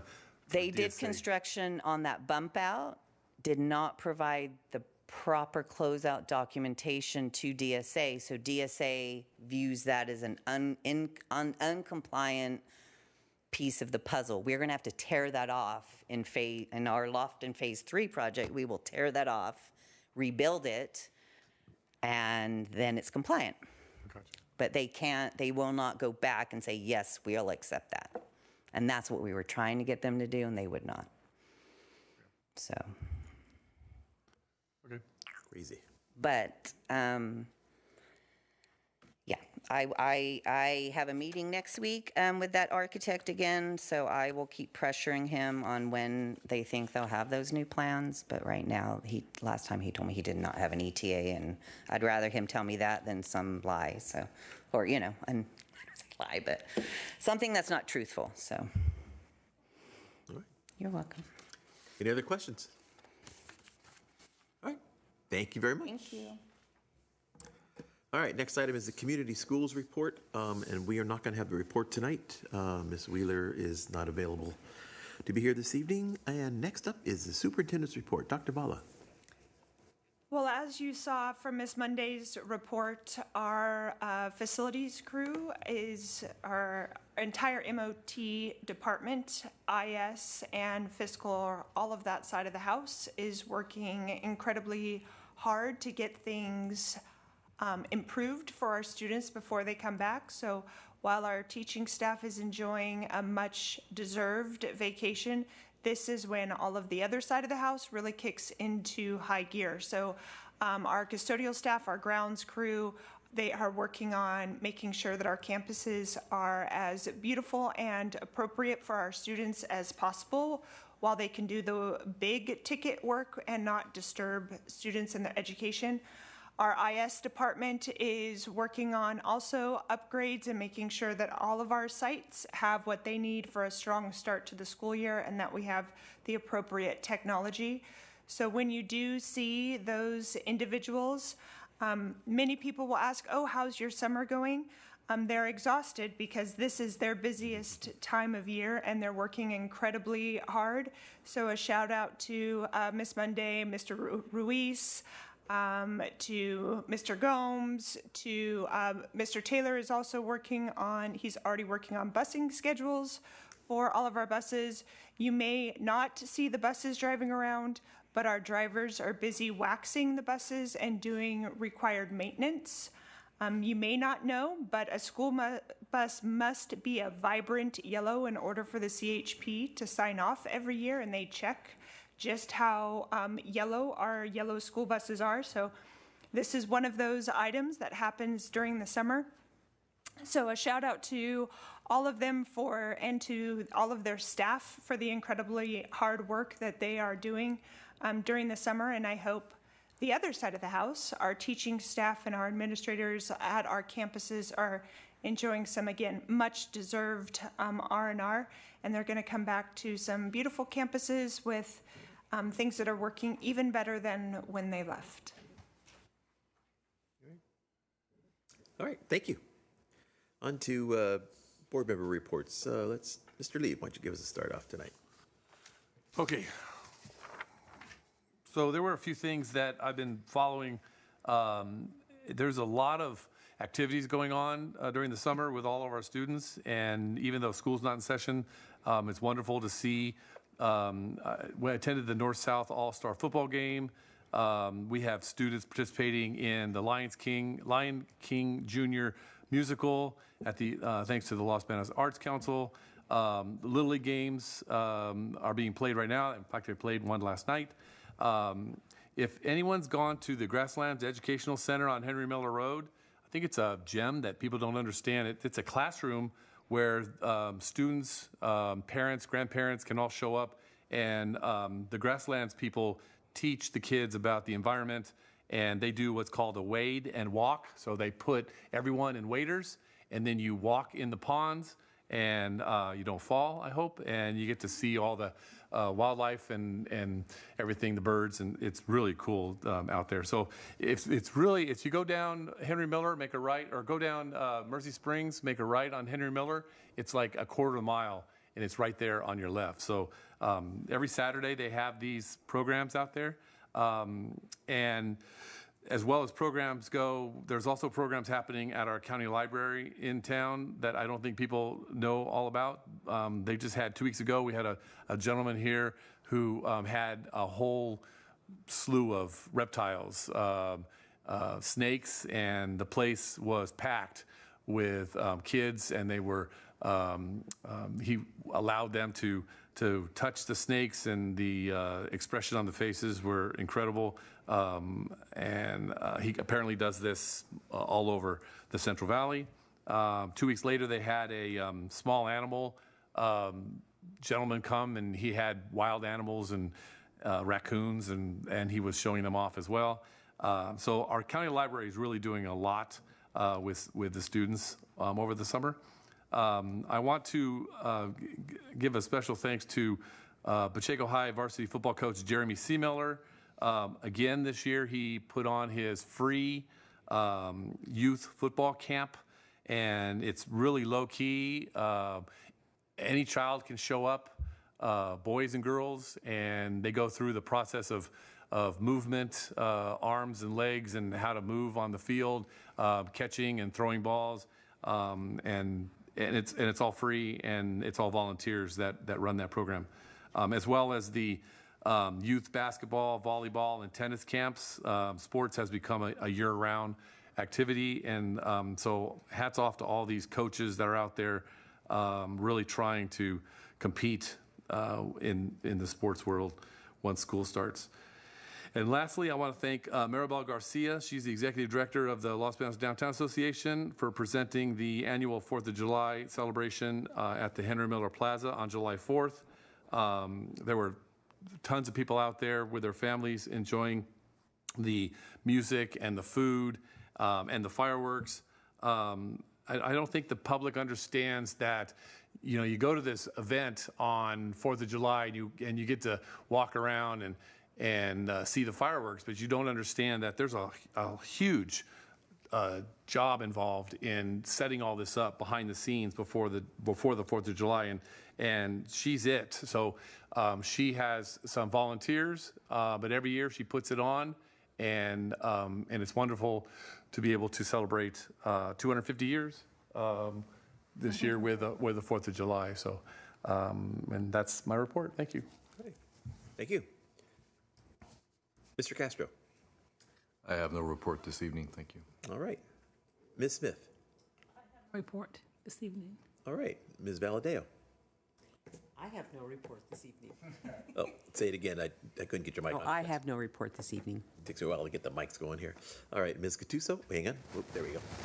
Well, I technically don't have a report, but I do want to say it's just a month more, so enjoy your time off, those that are off, and thank you to all the staff that's working very hard to get our schools back to a great look. Is that just me? I'm staticky. They want to cover me. But thank you very much.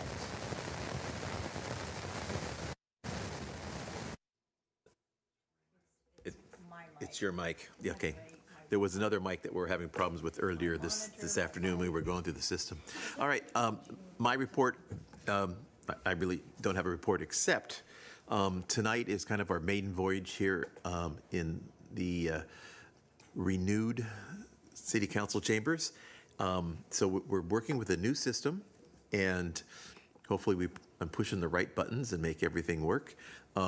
We had a late start this afternoon at 5:30 when we were supposed to start because something wasn't working in the back there, and so they finally got that fixed like 7-8 minutes late, but that's okay.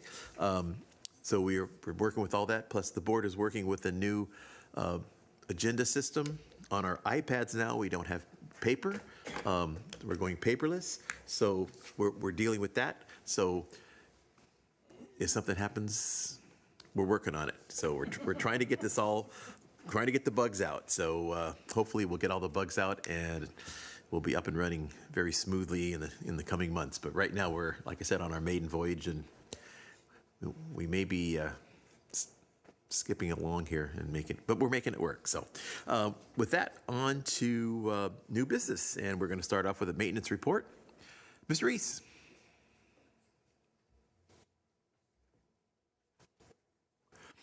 This is an informational item only. It's we will not be voting on anything. It's just what's happening. Okay. Good evening, esteemed members of the board. So today's maintenance report for summer projects we got going on. So some projects that took place kind of around February through April. Some were at Henry Miller. They added some offices, and then they wanted to expand the library, but then there was an issue with that. We've come to correct that issue, and we have actually expanded the library with internal employees. So we are actually doing the work. The library should be wrapped up by Monday. I'll have photos of the construction for the next board meeting. So over at Lorena Velasco, there was an additional of offices for counselors, for family liaisons. I know there was a computer tech, speech. So there was offices built to provide student services, close to, and make it a little bit more confidential. So with the offices. Same was for Miano, addition of 2 offices plus a little conference room where I spoke to the principal. They use that for testing purposes, and then they have an office for their counselor and counselors. Over at the district office, you may have seen 4 offices that were additionally built as well for HR and other personnel to keep everything confidential when having conversations. Over at the maintenance department, we actually built an office for the mechanics. So transportation now has dispatching, solely dispatching office, and then a maintenance, their mechanics office. So at Henry Miller, Lorena Velasco, Miano, where were those offices placed? There was portables that I guess weren't being used, is what I found out, and so they kind of took over those portables and put those offices there. Oh, at each of the sites, or? Yes. Oh, okay. Ms. Gattuso? I think it's my mic. I think some of those offices, though, at Lorena Velasco are in the main Yes, area as yes, well, sorry. right? So at Lorena Velasco, it's kind of like off the main building, and then the other offices are in the 4 portables at Lorena Velasco. Correct. Yes. And just before you go on, Gartha, you know that now we know that mic has got a problem. You want to tell John? Okay. Another bug that we have in the new system. So It's not going to stop me from talking. nothing stops you from talking. Yeah. So now these are some photos. This is Henry Miller. So again, this is where they wanted to expand the library. So the wall with the windows, they were going to remove it, and then they thought it was a load-bearing wall. So Sherry, Monday, actually had an architect come out. They determined it wasn't a load-bearing wall. So we got the details, and then that's when our in-house employees started doing the work. So when school starts, you'll be able to fit a whole classroom inside that library. Nice. These are some of the offices at Lorena Velasco. So these are the ones that are actually attached to the admin building. And then these offices are Lorena Velasco, but these are in the portables. And then this is Miano. When I took the pictures, they still had some tack board, but where that tack board is at the bottom right, that's the area that they use for hearing tests and kind of meet with parents. And then this is the district office. Okay, and apologize, there's a slide missing. I thought it was on there, but it's not. So what we are kind of doing over the summer, many probably has seen, they drove by San Luis and saw a green tent over the office and library. There was termites, so we had to fumigate. And that was the only time, we coordinated with the principal, and that was the time we had to fumigate. So we took care of that. No more termites at San Luis. We had new flooring also installed at San Luis in some of their portables, a new carpet and new LVT flooring. Over at the Volta, we added some restrooms. In the restrooms, we added windows in the staff restrooms to help with ventilation and keep it kind of cooler. And then at LBE, this is the front parking lot. It was in dire need of replacement. So I have the after photos. Unfortunately, when I uploaded, it wasn't ready. So this is just kind of during the construction. So I will have photos next month. And then over at Henry Miller, we had the C-Wing portables. We had the siding that was just kind of lifted and the trim was just horrible. So we went through, I had two maintenance technicians replace everything. So this is what it looks like now. And then this is over at Mercy Springs Elementary inside the preschool. So here the principal called me right over the summer. So there was a really high lip. So students were tripping in the transition between the classroom carpet into the restroom. So we had a vendor come in and remove one of the sublayers and then new flooring. So took care of the trip hazard there. This is West Side Elementary. We had a work order to remove cabinets. Come to find out there was a little bit more work behind the cabinets. The project is 85% complete. What we did to address the concrete is we kind of built a little bench so students can kind of sit there. So we'll have updated pictures next board meeting. Where is this? This is at West Side in the preschool classroom at West Side. Oh, the old choir room. Yes. Yes. The old high school choir room. Yes. Because there were actual cement risers in that building when it was built. Yes. Yes. We weren't aware until we actually removed that, though. So. Yeah, because I taught in the band room next door. Out of those risers? They took the risers out. They did. Oh. They took the risers out when they made it into a classroom, but they didn't take out the band room risers, which is good because I like the band room risers. And some other projects that we just have throughout the district to complete before school starts is we have a lot of carpets going into different sites district-wide. For the playgrounds, we have a new softball material, so students, can come back and their playgrounds are ready. And then we just have regular maintenance projects going on, and the biggest one also is our HVAC.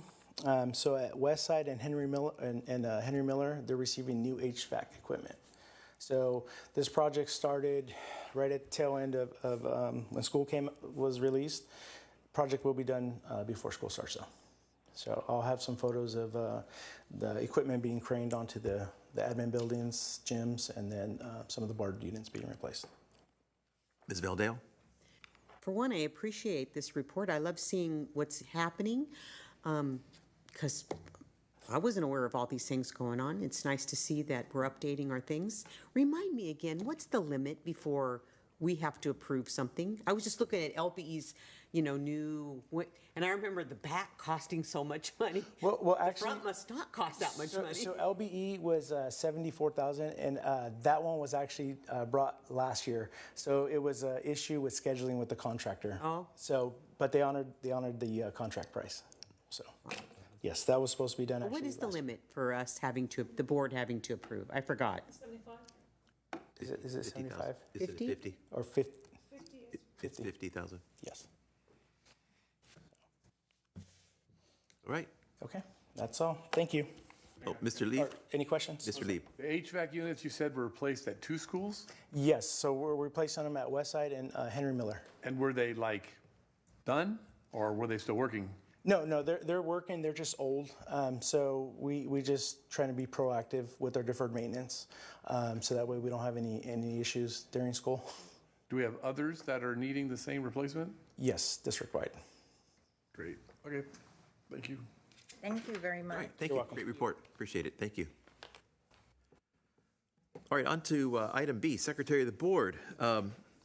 So the Secretary of the Board by Ed Code is the superintendent, but it isn't automatic. We actually have to elect that person to that position. So with that, we need to have a a motion to nominate superintendent as secretary of the board. Go for it. I would like to nominate our superintendent, Dr. Vala, as our secretary to the board. All right, we got a motion by Ms. Gattuso and seconded by Mr. Lieb to elect our superintendent, Dr. Brivala, to the position of secretary of the board. Any comments or questions? All those in favor? Aye. Aye. Opposed? It is carried, and we have a secretary of the board. All right. Congratulations. All right, on to item C, which is a resolution number 1926 through 2626 for authorization of teaching assignments. Dr. Vala, are you going to do this? Yes. Okay. It's recommended that the board adopt this resolution 1926 through 2626, approving the waivers for the identified staff to teach outside their credential authorization pursuant to Education Code. And this is what we do every year at this time. Ms. Valdeo. Curious, you probably know this, I don't. I noticed that it's the Avid teachers, a lot of them on there. What kind of credential do you need to teach Avid? You can have a variety of credentials, but you need to have, you need the board to approve you to teach that subject area because it's a unique. I know it's unique, that's what I was gonna say. When I saw that, I went, well, what kind of credential do you need to have? There's not an Avid single Correct. subject credential. Correct. Yeah. Yeah, there isn't an athletic director credential. Right, or I was an wondering advocate. that too. That's why they're teaching outside of their area, so that's why we have to approve it. I was just curious. Yeah, that's how that works. Crazy. All right. Any other questions or comments? I need a motion, please. Got a motion by Member Gattuso, seconded by Member Castro to approve resolutions 1926 through 2626. It is a roll call vote. Nanette?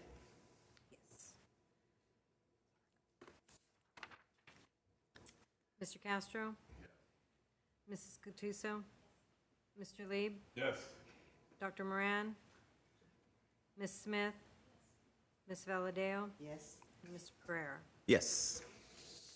All right, thank you. On to item numbers D. I'm sorry, I was trying to keep up here. Was the resolution 18-26, support of applications for eligibility, determination, and funding. Ms. Monday, good evening again. Good evening. It is recommended that the board hold a public hearing and approve resolution number 18-26, support of applications for eligibility, determination, and funding. We are going to be submitting applications for state funding for the Grasslands Elementary School new special education building and site work project, the Los Banos High School fire alarm project upgrade that's already been completed, the Los Banos High School interim housing project. So we're going to submit application to get 60% back on the, be 50% for the new construction, 60% on anything else. These are all new, so it would all be 50%. All right. With that, we will open the public hearing at 7:53. Is there anybody who wishes to speak to this item? All right, seeing no one come forward, we will close the public hearing at 7:53. Any questions or comments from the board? Being none, need a motion, please? Second. We got a motion by Member Castro, seconded by Member Valadeo, to approve Resolution 18-26, support of applications for eligibility determination and funding. It is a roll call vote. Please, Nanette. Mr. Castro? Mrs. Gattuso? Yes. Mr. Lieb? Yes. Dr. Moran? Ms. Smith? Yes. Ms. Valadeo? Yes. And Mr. Pereira? Yes. All right, thank you. Nanette, on to item E, Los Banos High School Modernization, Category 13 Change Order Request. Ms. Monday. So we have, there's 4 change orders that we're going to go through, but at first I'd like to summarize some information about the change orders and why we're having to bring these.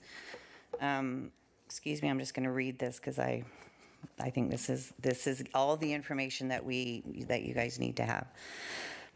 So the change orders that will be brought forth is for unforeseen existing conditions encountered during our early demolition and construction phase of the project.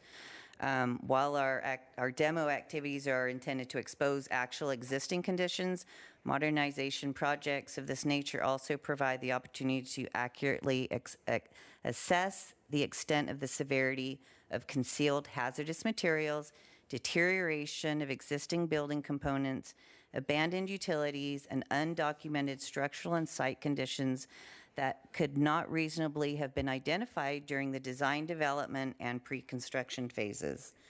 To date, the work required to address the conditions discovered has included expanded demolition and asbestos abatement, removal of abandoned piping, ductwork, utilities, replacement of deteriorated structural and building components, modifications to underground storm drainage systems, removal and replacement of expansive and corrosive soils beneath, paving improvements, and additional structural framing and reinforcement necessary to accommodate field conditions. Each of these requested changes have been thoroughly reviewed through the project's established review processes and are necessary to maintain construction progress, ensure compliance with applicable building, environmental, and safety requirements, and facilitate completion of the project in accordance with approved construction documents. We have CPM, who is our construction management firm, on the project. They have negotiated these change orders down as much as they can. They have reviewed them, went back numerous times with the contractors. I have that documentation where it shows each time they went back to the contractor. And CPM's fee for their services, $600,000.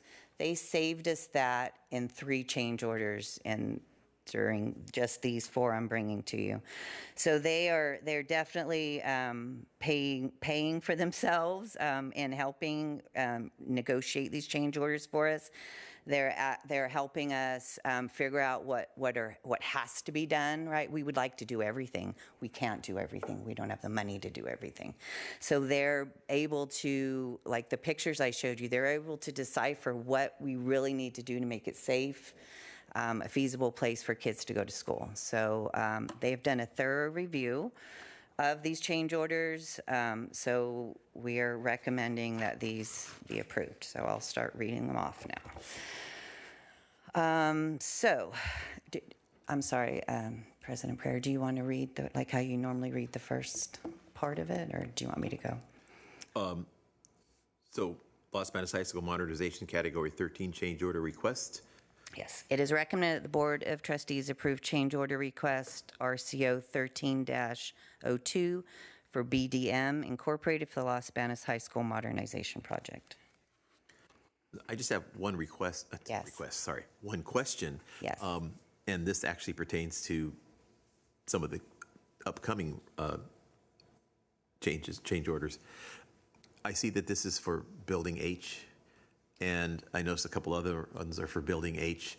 Are we going to expect this for the other buildings that we're going to be? Yes, so during so the we're gonna have some more? facilities subcommittee meeting, we reviewed, let's see if I have that with me.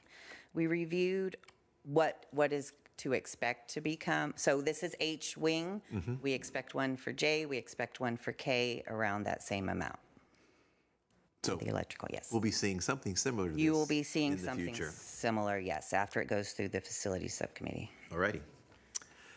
With that, any other questions on item E? Can I say one more thing? I'm sorry. Absolutely. And just a reminder that the monies for this has already been approved. You guys already approved a $4.1 million contingency that all of this is coming out of. So you're really just approving the documentation and the work, not the dollars. You've already approved the dollars. Right. Except if we run out. We're not going to run out. We're not getting to that 4.1 million. All right. With that, any other questions? Need a motion, please. We got a motion by Member Caduso, seconded by Member Smith, to approve item E, Los Banos High School Modernization Category 13 Change Order Request, RCO 13-02. All those in favor? Aye. Opposed? Carried unanimously. On item F, Los Banos High School Modernization Category 3 Change Order Request, RCO 3-01. It is recommended that the Board of Trustees approve request for change order RCO 3-01 with Catch General for the Los Banos High School Modernization Project. Comments or questions from the board? Seeing none, need a motion, please? So moved. We got a motion by Member Lieb, seconded by Member Castro, to approve the Los Banos High School School Modernization Category 3 Change Order Request, RCO 3-01. All those in favor? Aye. Opposed? Carries unanimously. On item G, Los Banos High School Modernization Category 9 Change Order Request, RCO 9-01. Ms. Monday. It is recommended that the Board of Trustees approve change order request 9-01 for Tarleton and Son Incorporated for the Los Banos High School Modernization Project. Again, comments or questions? All right, seeing none, need a motion, please. So moved. We got a motion by Member Valadeo, seconded by Member Gattuso, to approve the Los Banos High School Modernization Category 9 Change Order Request, RCO 9-01. All those in favor? Aye. Opposed? It's carried unanimously.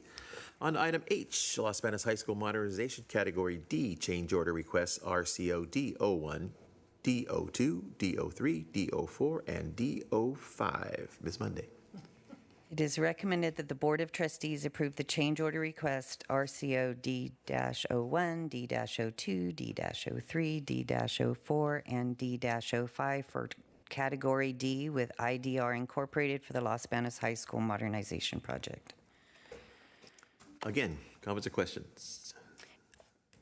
Seeing I none. have one comment. This one includes H, J, and K if in the background. So, okay. You won't be seeing one for the other wings for that. That's nice. We got it kind of melted. All right, motion, please. Got a motion by Member Smith, seconded by Member Castro, to approve the Los Banos High School Modernization Category D change order request for RCO D-01, D-02, D-03, D-04, and D-05. All those in favor? Aye. Opposed? It's carried unanimously. Thank you. Thank you. On to item number 12, the consent calendar. Are there any pools? Okay, we have a pool here. Ms. Gattuso? I'd like to pull G4. G4. Okay, any other pulls? All right. With that, let me get the push the right buttons here. All right, so we are going to vote on the consent calendar with the exception of item F, which was pulled, which will come to us later, and item number G4. So we are voting for everything except F and G4. So I need a motion to approve the consent calendar with those exceptions. So moved. I'll second that. We got a motion by Member Valadeo, seconded by Member Gattuso. It is a roll call. Nanette, please. Mr. Castro? Mrs. Gattuso? Mr. Lieb? Yes. Dr. Moran? Ms. Smith? Ms. Valadeo? Yes. And Mr. Pereira? Yes. Item passes unanimously.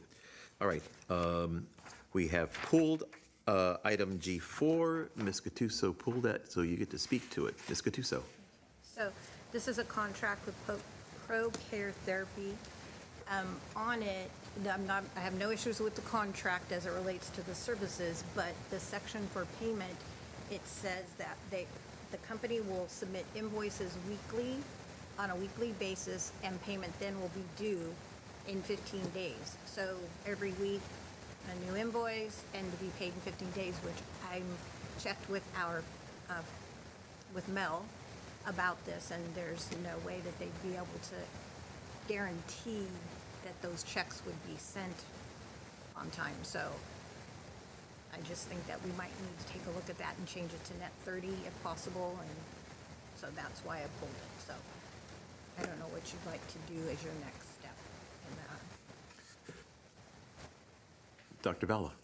I would propose we table it and bring it back at a next meeting after I have an opportunity to have the staff look at the contract. All right. So we're going to,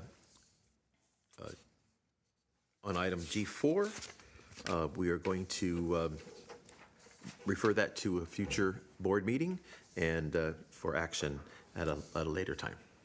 So we are done with the consent calendar. Next is reporting out of closed session. So for closed session, item A, conference with legal counsel, property damage recovery claim settlement action. The board approved claim settlement number 660279. Motion by Valadeo, seconded by Castro. There were 6 yeses, no nos, 1 absence, which was Moran. On closed session, item B, public employee discipline dismissal, release, reassignment. There was no action taken on that item. Next up is discussion information and future agenda items. Anybody have anything? Don't everybody speak at once? All right. Doesn't sound like anybody has anything. With that, next item on the agenda is closed session. We finished everything we needed to do, so we are not going into closed session. So after that comes adjournment, and it is 8:06. Thank you all, and we are out of here. Everybody have a good rest of the time in the summer. Good night, everybody.